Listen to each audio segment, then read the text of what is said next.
Let's get your details that we've picked up on exactly what transpired in the cabinet when the issue of one nation, one election came up. According to our sources, Prime Minister Modi said in the cabinet meet that one nation, one election has been a long pending demand of the people.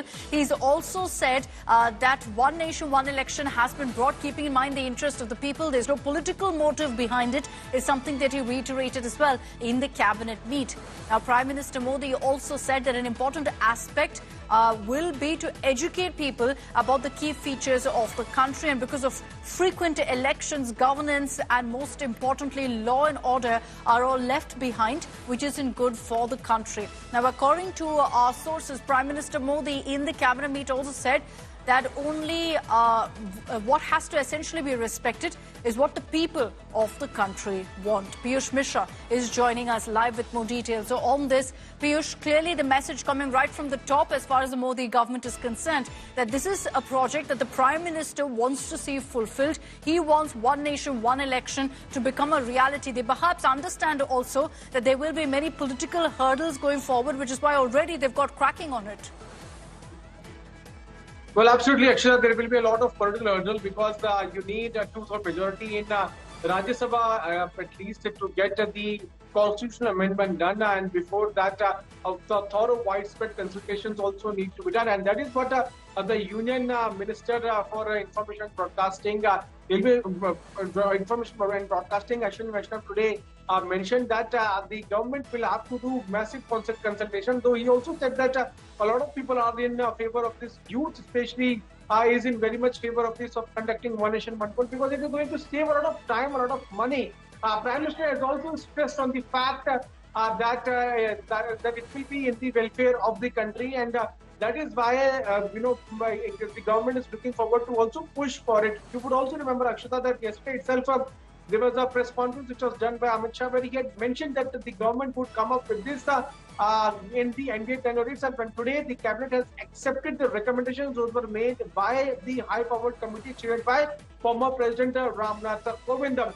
Now, after this acceptance, we can expect a wider consultation, and then drafting of a bill that will certainly be tabled in Parliament, and then other processes will also be followed before the implementation of this. But yes, there is no doubt that it is going to be a lengthy process, and that is why we are also hearing that it is going to be implemented in two phases. If it is implemented, then elections will take place in two phases. In first phase, Lok Sabha and Assembly elections will take place simultaneously, and then within the 100 days of conducting general elections, the local body polls will be conducted. And for that, the wider consultations are taking place. There will be discussions between the Election Commission of India and state election commissions, and also officials of state and it's a long process, a long drawn process. There's no doubt about that. Piyush, thanks very much for joining us with those details. I'd like to also bring in Rajdeep Sardesai on this broadcast. Rajdeep, we're putting our details that we've picked up on what really transpired in the cabinet meet.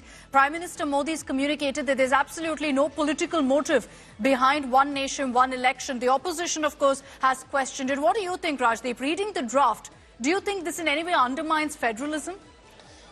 You know, Akshita, on paper, this is a fine idea. The idea that you can save revenue by having an election once every 5 years appears very, very alluring. But the fact is, it's also fanciful. There is a bit of a kite flying in this, because to answer your specific question on the federal spirit, this is a country now, unlike the 1950s, where you have so many parties, hyper-competitive elections, so many regional parties emerging, each of whom have their local issues, their local interest groups, their local elites. And I don't think that they are completely willing to surrender what they believe is their autonomy in terms of election cycles to Delhi. This is not just about BJP. Tomorrow it could be a Congress government or any other government at the center. States do not want to, in India, surrender their autonomy entirely to Delhi. So while this idea sounds very good, I think it is possibly at the moment anti-federal, but more importantly impractical, given the number of stakeholders with varying views on it. So it will require a lot of consensus building, and maybe a midway approach will have to be found, where maybe every 2.5 years you do state elections in particular parts of the country, then do your general elections, and have some kind of a cycle that is a little bit more feasible. I mean, look at the irony of it, Akshita. We've got the election commission not holding election in Maharashtra because they said they want to focus on Haryana and J&K. And now we are talking of elections across India's 29 states. So I think there's a lot of work that still will need to be done before we can arrive at some kind of a possible compromise on one nation, one election. You're right, Rajdeep. It's a very ambitious target that they're talking about. It's also a very, very complex one. So it will need a larger, perhaps well-oiled machinery to be able to actually pull it off as well. So perhaps that's why you're seeing them already starting off work right away on this, because now that they've said they want to complete this within this term, they'll want to push forward in the years to come as well. Rajdeep, thank you very much for joining us with your view on one nation, one election. It's clearly going to be a talking point in the months to come as well, as the Modi government says that we'll bring this into Parliament in the coming winter session itself. We'll see how that plays out, because the opposition has made it very, very clear that they're not on board with one nation, one election.